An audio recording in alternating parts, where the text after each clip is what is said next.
Over the past many years that I've been working with dirt tracks, I've had the opportunity to work on some pretty cool projects. But this one I consider to be the coolest. So buckle up, because this is going to be one heck of a ride.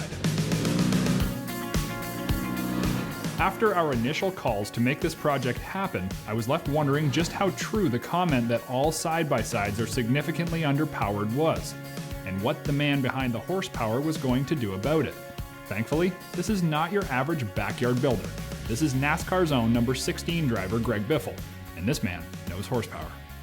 Well, I've loved cars and off-roading and motorcycles my whole life, and I got into the side-by-side world and needed to create a business, and so I created Pace. I wanted to work on side-by-sides, do engine swaps, and sell a few of the technologies and products that we were doing in here on my own, to my own cars. I felt like there were a lot of people in the forums that, where do I get that? I want one. And so I thought, well, let me try it. And so I created Pace Off-Road, and it's kind of taken off from there and gone a little faster than I expected, but it's been a lot of fun.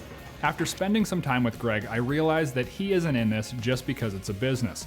He is a true off-road enthusiast and really loves side-by-sides. It's funny because I've been a dirt bike guy my whole life. I've had a sand car for 10 years and 4 seats, big car. And I looked at the side-by-sides when they first came out and I said, oh, those don't look like any fun. And they evolved over a short amount of time. And we got tired of riding the four-wheelers and the single track stuff and got into the side-by-sides, and I just fell in love with it. It was something that was really fun to do. Everybody could do it. It was economical. Friends have them. And then all of a sudden, everything I own has to have performance, right? You want it to go faster. And so we started working on the engines and doing turbochargers, and then we switched and started doing engine swaps, and that's really how it got started. Along the way is I really fell in love with the side-by-side, and then I've really enjoyed doing the upgrades and all the things to them. And how much has Greg been able to do? Well, that's precisely what we're here to show you, as our brand new 2014 1000 Wildcat gets completely overhauled, top to bottom. I think what Pace brings to the off-road performance world is technology. I've been able to really rely and bring some technology over from NASCAR. And, we've been able to put, $50,000 data systems on these cars and go and test them and find the right intercooler, the right radiator, the right oil cooler, monitor all the things going on, and come back and design the products around what the car really needs. And, I'm just lucky to be in that position to be able to bring those resources. And so I've had good luck having big manufacturers kind of tailored to the side-by-side world as far as building us what we need. And that's been a huge help for me to be able to do that. And I just wanted to bring, the cool technology, the F1 into the side-by-sides. And we've been able to do a lot of that, and we continue to do it. When you hang out with Greg, you quickly realize that he is never going to do something halfway. If it's got the Pace name on it, it is going to be cool. And at the heart of this Pace Off-Road build is a power plant that we never thought possible.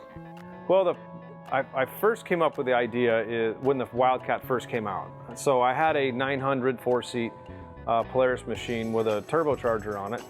We put a turbo on it. And the 1000 Wildcat came out. I got it. I love the suspension. I love the seating. I love the drive of it.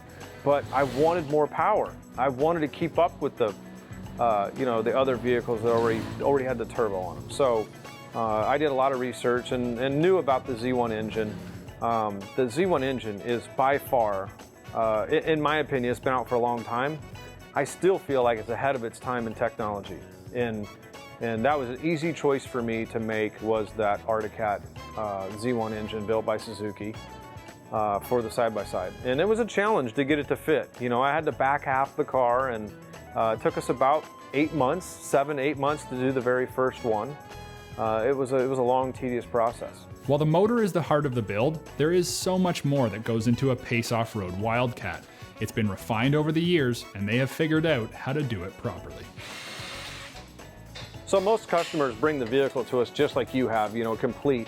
And we'll strip the vehicle all the way down. We'll cut the back half of the subframe off.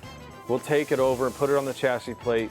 We have a fixture that we build the back half on and all the suspension. We'll then marry the rear clip, so to speak, back onto the vehicle. At that point, we'll send it out for powder coat, bring it back, and reassemble the vehicle. There's some other things that go along with, you know, the carrier bearing in the middle of the car and other things, roll cage, whatever other mods you might be doing.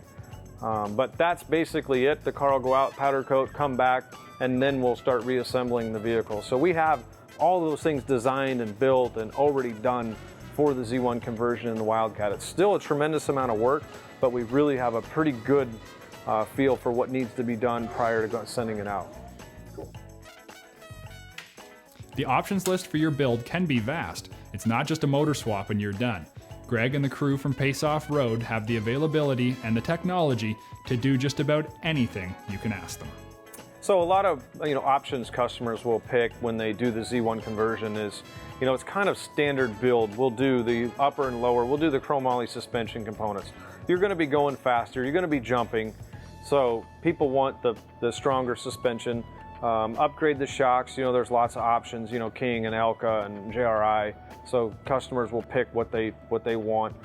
Typically we'll do a different shock, and then we do a boost controller switch with a launch control. That's a lot of fun, and we'll see that later on in the build. You guys will get to play with that, but we have a 3-position boost controller switch with a button on the steering wheel that puts it in a stutter mode so you can launch the thing when you're playing around with your buddies. So those are kind of the bread and butter, so to speak. We upgrade the wheel studs, and there's a lot of miscellaneous things. We build a full wiring harness for the vehicle, so that's something we're proud of. Is we spent a great deal of time, built a full wiring harness, did all the upfitter switches similar to what a Ford Raptor truck has, because we know guys want to have options and accessories when they build these vehicles. So we add that into the wiring harness.